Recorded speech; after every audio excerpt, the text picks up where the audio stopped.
এই ছবিটির মধ্যে যে তিনজন মানুষকে দেখতে পাচ্ছেন তারা শুধু আলেম নন, বরং তারা এই জাতির হৃদয়ের দিক নির্দেশনা।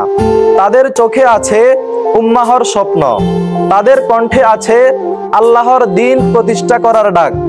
ভাবুন তো, যদি এই তিনজন মানুষ একত্রে ঐক্যবদ্ধ হন, তাদের মধ্যে না থাকে বিভক্তি, না থাকে দ্বন্দ্ব, তাহলে কেমন হবে আগামীর বাংলাদেশ? তখন এই ভূমি জেগে উঠবে আলোর বার্তায়, মসজিদ মাদ্রাসা ফিরে পাবে তাদের প্রাণ, মানুষ হাসবে মন খুলে, অন্যায়ের জায়গায় আসবে ন্যায়, আর মিথ্যার জায়গায় আসবে সত্য। লাল সবুজের এই দেশ হবে ইসলামের বাংলাদেশ।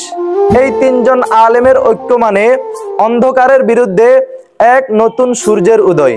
তাদের হৃদয়ের মিলন মানেই আল্লাহর রহমতের বৃষ্টি নেমে আসা এই দেশে।